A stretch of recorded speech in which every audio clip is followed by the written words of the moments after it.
So hi guys, welcome sa aking channel, your boy JRP.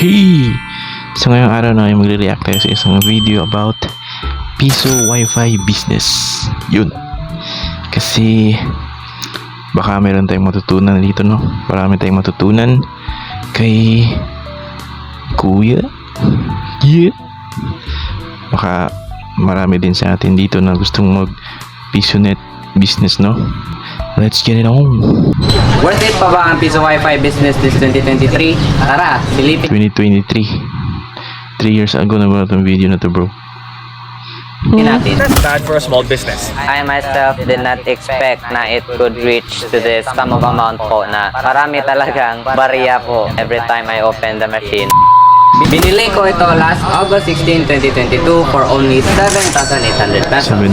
Sa 7,800 pesos, included na yung Wi-Fi vendor machine, TP-Link antenna, free tarpaulin at dalawang UTP cable.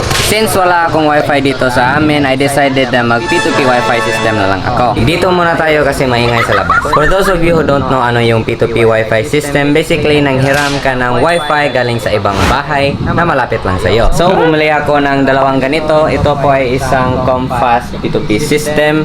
You need 2 of these para Medyo marami tayong hindi maintindihan. Me personally, medyo marami akong hindi maintindihan sa mga terms. Kasi hindi naman tayo expert sa mga connections na yan. Tsaka pipilitin natin intindihin ng mga sinasabi ni Kuya, no? P2P. one sa bahay nyo and one sa ibang bahay. So para sa dalawang Comfast, bumili ako ng dalawa ito and then I bought 2 UTP cables and nag-total po yan ng 4,070 pesos. In total, I spent 11,870 pesos, but if meron naman kayong Wi-Fi sa bahay nyo, then you only need to spend 7,800 pesos para sa Wi-Fi vendor machine set. When it comes to electricity cost, nasa 50 to 100 pesos lang yung kailangan dito kasi yung components niya is 50 to 20, ano yun, per month? Baka per month nga yun, no? Kasi ang PC wifi, ano lang naman yan, router, tsaka itong mga sa box niya na umiilaw-ilaw. So ma-assume natin na hindi ito mag-aano kaano sa kuryente, no? So 50 to 100 pesos per month sa kuryente ang dagdag. Okay. 12 volts, 5 volts lang. So, even though naka-on ito ng 24/7, nasa 50 to 100 pesos lang talaga yung electricity cost dito. Meaning to say, hindi po siya malakas sa kuryente. In fact, yung electricity bill namin dito is Ano yung yung parang cage, kano yan, kanong paggawa niyan, gastos rin yan eh. Kailangan mong parang i-cage yan kasi para iwas iwas baka may mangdukot na mga barya dyan. Kano kaya ang pa-welding niya, no?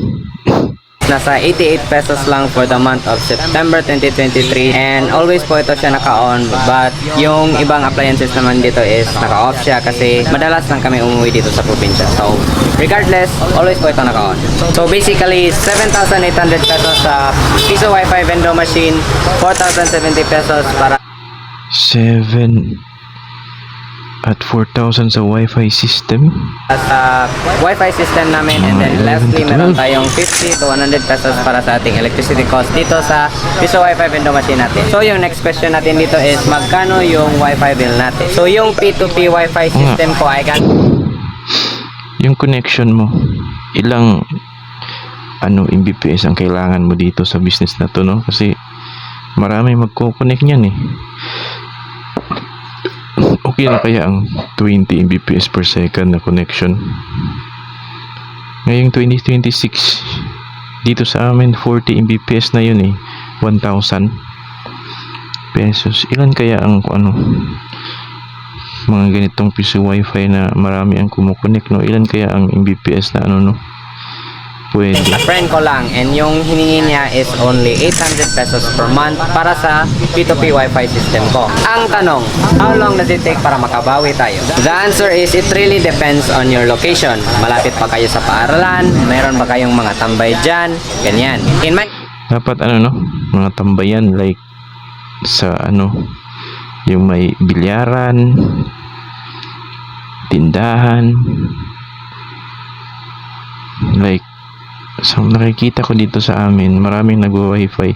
Meron din naman dito sa bahay-bahay kasi dito sa amin sobrang nasa relocation site kasi kami. So, yung mga bahay dikit-dikit lang. So, sobrang inam ng ganito na wifi business. So, pwede rin to sa ganito relocation site. Ano-ano lang yung mga bahay, no? Malapit lang. So, In my case, it only took 7 months para mabawi ko yung 11,870 pesos ko.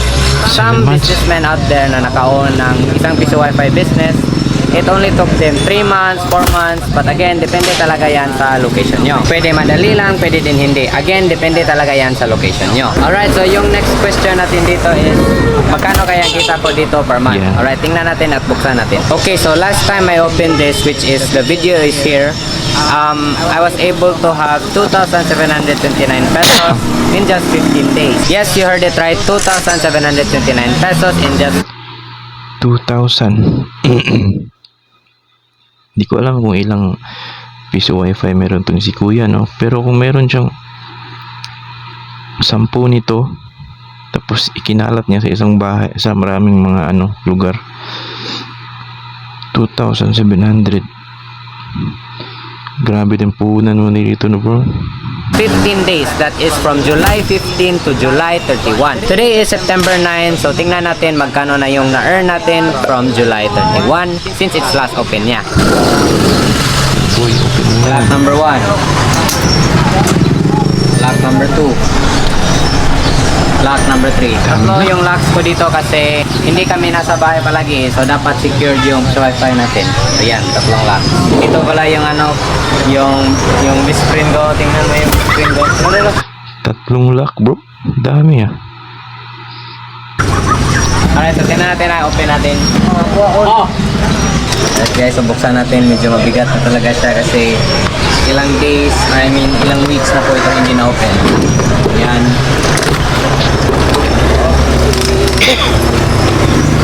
Alright, sige, buksan na natin. Naku po, nahulog na. Diyan. Dami yung barya, boy. Tingnan mo yan, ang dami. Ano nangyari sa... Ganyan ba yan setup niyan? Parang mahuhulog yung router ba yan? Ano yan?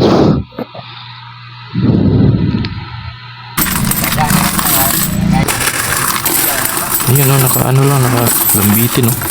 Dami. Woo! Ayusin mo naman, kuya. Mahulog yung mga piso.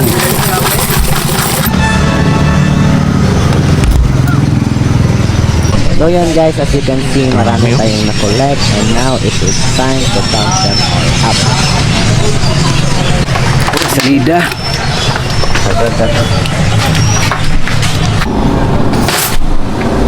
Alright, so kita nyo guys, ang daming coins dito. So this is from July 31 hanggang September 9. So bilangin muna namin ito and then... Paano yan kung Kasi ako, naka-experience na kasi ako ng PisoNet business, no? So, yung mga nag-i-insert ng coin na minsan, no? May iba na naghuhulog ng coin.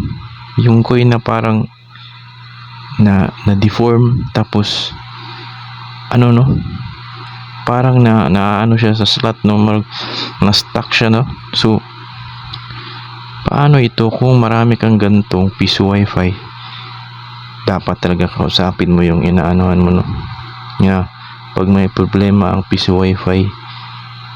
Pero ang susi, dapat bang siya lang ang magkaroon ng susi o pwede mo ring ibigay yun sa pinag-iwanan mo ng piso wifi mo? Kasi paano kung mag-clog yun or ma-stuck yung barya dun? Kasi marami na natin yung insidente ngayon sa PisoNet ko. Nandito lang sa bahay ko, lagi nasa stuck kasi may naguhulog talaga ng mga hindi piso na sira, like nadideform na piso, pinipilit talaga. So minsan kahit masa-stuck talaga siya, no? So hindi ko alam ang nito, no?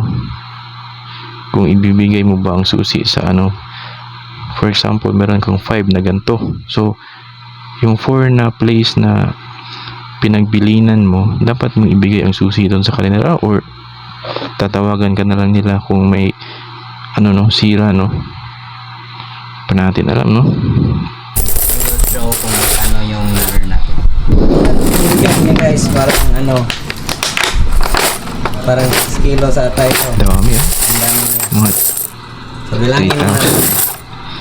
Alright, so as you can see here, we're counting up the 1 peso coins, 5 peso coins, and 10 Ako, peso yung mga coins. coin na ganyan, yung mga coin na mga medyo hindi malilinis na coin, yung may itim na coin, hindi na yan dito sa amin, hindi na tinatanggap yung mga coin na parang may stains na black, hindi na tinatanggap yan, eh. So paano kung may mag-insert na mga ganyang coin, no, hindi na tinatanggap sa mga tindahan, yung parang may dumi na coin. A lot of people think na Piso Wi-Fi vending machines only accept 1 peso coins, but of course that is not true. It accepts 1, 5, and 10 peso coins. So we are counting here. There are 3 of us kasi marami talagang coins, and of course I need help counting them, segregating them, and then taping them. Our style of counting these are we separate the 1 pesos, 5 pesos, and 10 peso coins, and then we count them up by 100 pesos per stack, and then we tape them up. So as you can see, we have finished counting all of them, and then we ended up with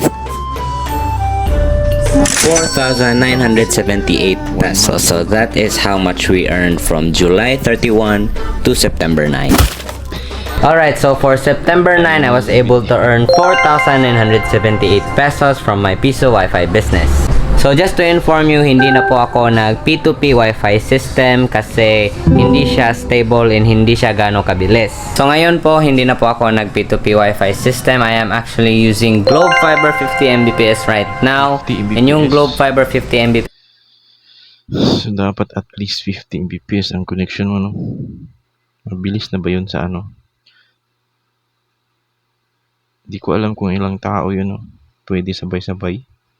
Pero 50 Mbps, malakas na. po costs 1,299 pesos per month. And ito po yun. Okay, so libre na yung install dyan. So I highly recommend na mag-Globe or PLDT kayo, whichever is faster sa lugar nyo. So 4,978 minus 1,299 pesos. Yung kita ko is 3,679 pesos. So not bad at all. Final verdict, goods na goods talaga yung Piso Wi-Fi business for passive income as long as goods din yung location. So tips lang, yung tip ko po is first, wag kayo mag P2P Wi-Fi system kasi again, hindi po siya stable and possibly it could not be that fast as well. Tip number 2, as you have seen kanina, I have a lot of locks because I want it to be secured. So Kanya, tatlo eh. Tatlo yung padlock niya. sa mga business owners dyan na gusto mag-Piso Wi-Fi business, I strongly recommend na maglagay kayo ng maraming padlocks for your Piso Wi-Fi business to be secure. That's it for this video. If you have any questions, let me know in the comment section. Ano yun? Don't forget to like, Subscribe kayo kay Kuya, bro. Ililink ko yung video niya sa description. So, medyo rin pala ang Piso Wi-Fi, no? So, kung mayroon kang 10 nito, sobrang yung kita. Pero yung sa mga sinabi nga niya, yung dapat sa mga location na magaganda, no? So, maintenance din yan. Baka may mag-clog na dyan. So, yun lang guys, no? Medyo marami tayong natutunan sa video ni Kuya, no? Subscribe natin siya. Ano itong name ni Kuya ba? Hindi natin i-link ko na lang yung niya. Video link. So, next time, I guess.